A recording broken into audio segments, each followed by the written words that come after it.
Hello and welcome to episode 109 of Rivers Arcade Review. My name is Ed. My channel is dedicated to the coin-operated video games of yesteryear. Today I'll be reviewing a game from my past, Star Trek. Star Trek was released in 1982 by Sega. My first time playing this game was at Marriott's Great America in Gurnee, Illinois. Star Trek is a first-person space game in which you control the U.S.S. Enterprise with a spinner and 4 buttons. 1 to fire phasers, 1 to fire photon torpedoes, 1 to use the impulse engines, and 1 for warp speed. You need to fly the Enterprise through a barrage of enemy Klingon battles while defending your star bases. Although the marquee also said Strategic Operations Simulator, it was never displayed on screen. Once you deposit a coin, the game will play the Star Trek theme.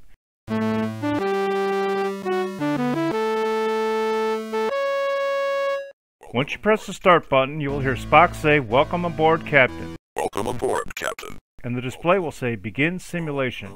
Once the game begins, 2 Klingon birds of prey will appear and then shrink into small triangles. These triangles will be how you can track these enemy ships on your scanner. After the Klingon ships appear, a starbase will appear and shrink into a small green square. Once again, you can track the location via the scanner. After all items appear on the scanner, your ship, the Enterprise, will appear and shrink and show up in the center of the scanner. After all items appear on the scanner, the tactical information will appear to the immediate left of the scanner. There will be 3 colored triangles on the left side of the display. From top to bottom, they will be green, red, then blue. To the right of these triangles will be the following information. The green section of the display will show how many shield units your ship will have. Your ship's shields are automatic, so you do not need to activate them. Below the shield display will be a red display showing how many photon torpedoes you have. Below that display will be a blue line showing how much power you have for your warp engines. The bottom half of the screen will be the front view screen of the Enterprise. In the center of the view screen will be a crosshair. To control your ship, you need to use the spinner to rotate your ship to the left or right. Pressing the thrust button will activate your ship's impulse drive. You need to use the impulse drive to maneuver through the playfield. By using your scanner and view screen, you need to line up the crosshairs in order to destroy the enemy ships. In addition to your impulse drive, your ship also has warp capabilities. Pressing and holding the warp button will allow your ship to travel at a high rate of speed. While holding the button, you are invulnerable to enemies as well as their shots. You need to use the warp speed sparingly because you only have a limited supply of warp power.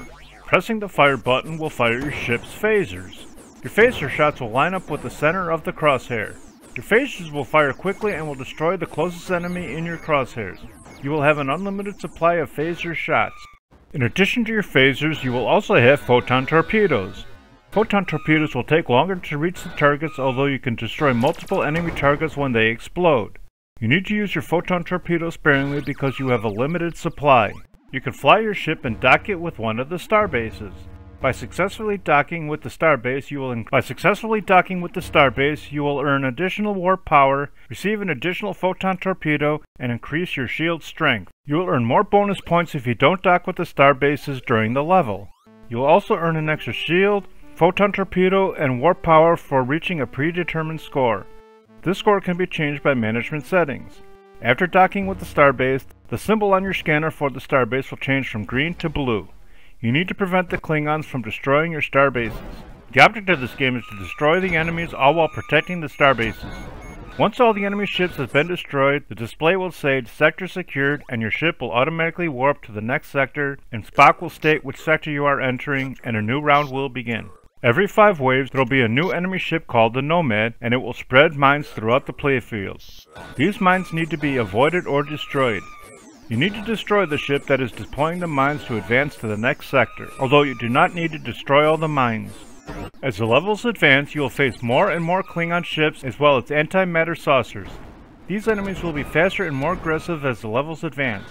In addition to the enemies being faster, the Klingon birds of prey will begin using their cloaking technology to evade your detection on your scanner, although they can still be seen via your main view screen.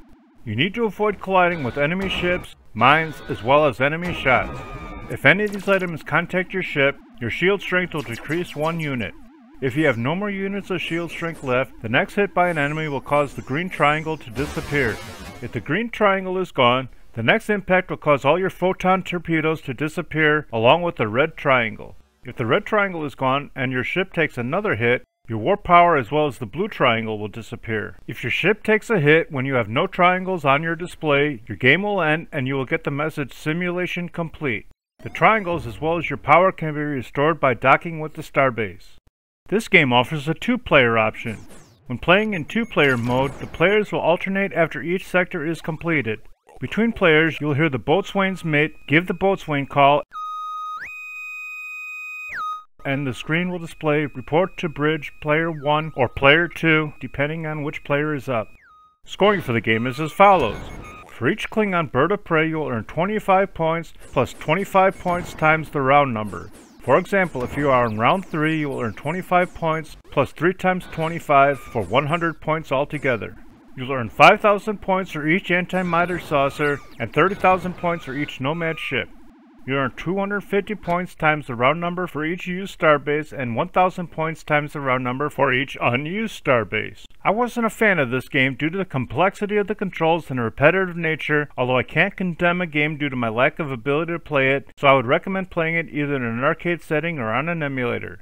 I like this game more than Attacks, but not as much as Bump and Jump, so Star Trek warps its way into the 84th position overall. Thanks for watching. I hope you enjoyed it. If you have any games you'd like me to review, please leave a message below or on my homepage. Please remember to like, share, and subscribe, and stay tuned to new videos every Wednesday and Sunday.